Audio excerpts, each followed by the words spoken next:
crafty cats and kittens. It's me, Faith with Crafted by Kittens, and we are working on our back panel. Our back panel is going to be 3 5-round granny squares. Now, you're probably asking, Faith, why are you doing a back panel? Well, I'll tell you. When I did the first one, I tried sewing it up different ways. I tried sewing it, so that basically it was just the way you see most people do them, with just the 2 sides sewn together. I didn't like the way it fit. I have a neck. I wanted my shoulders, arms, to feel like they were completely closed, not only half closed. So, I took that particular seam out and decided to add a back panel. Now, unfortunately, I had used all my green yarn when I did that. So, what I had to do was I had to figure out a different way to do a back panel. And that resulted in me doing mushroom granny squares for my back panel on my first one. And I did it, and I added some extra rows to it and a few other things, because I still didn't feel like it was wide enough. I didn't feel like it was long enough. Lots of reasons.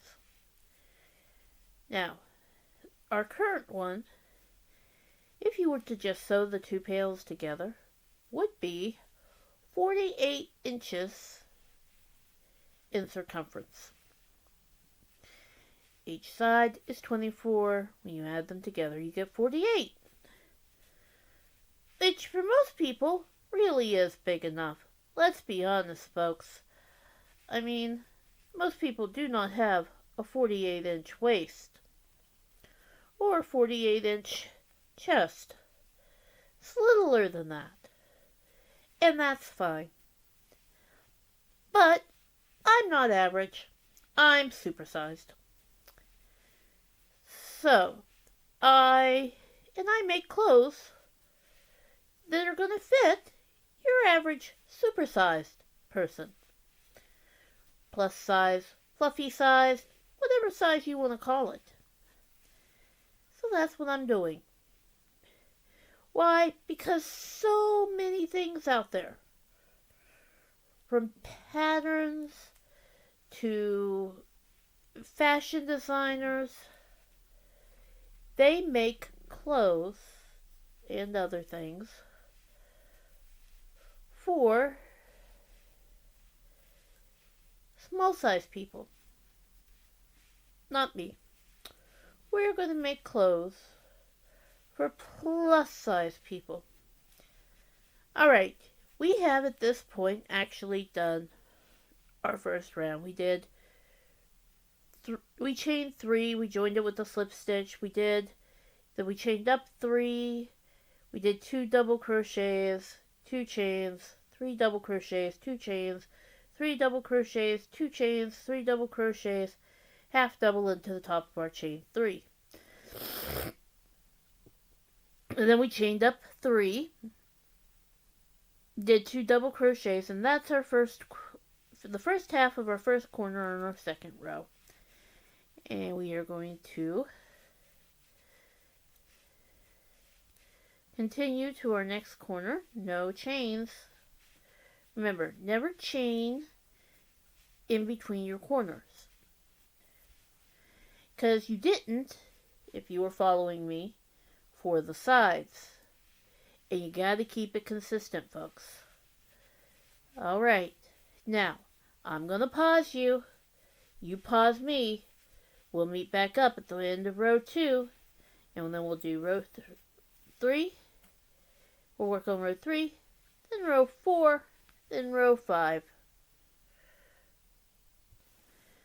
Alright, we are now half doubling into our chain at the end of row 2, and we're ready to start row 3 by chaining 3 and then doing 2 half doubles.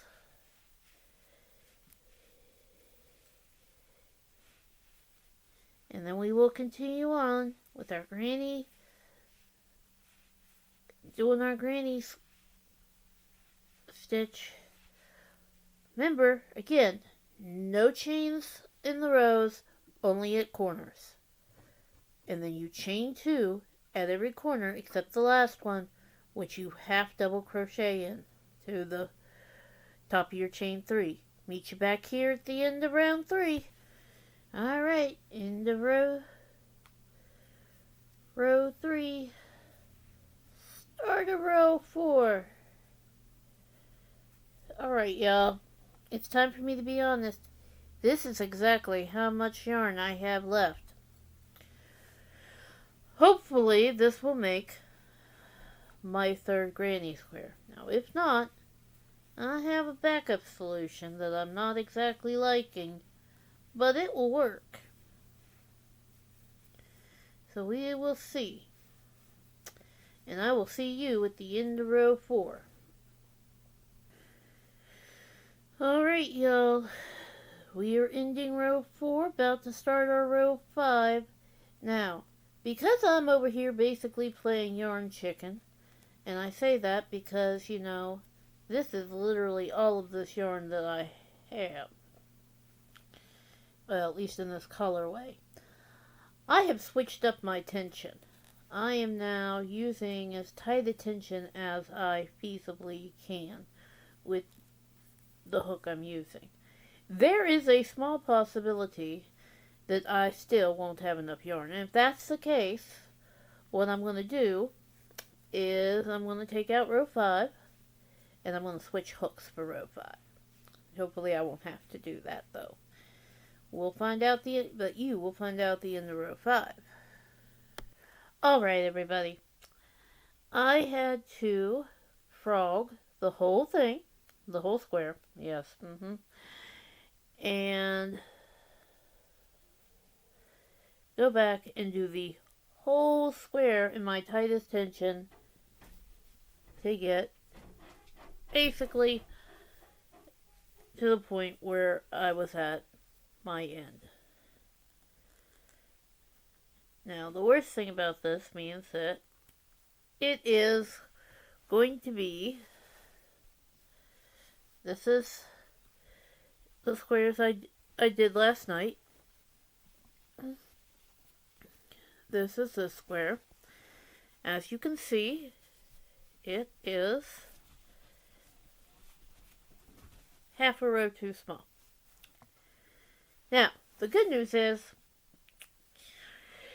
well, you can kind of stretch things with blocking and fix that, which is what I'm going to do. So,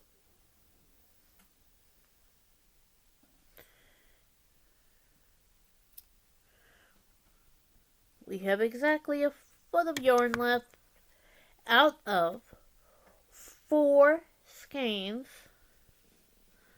of Karen's Colorama Ogo.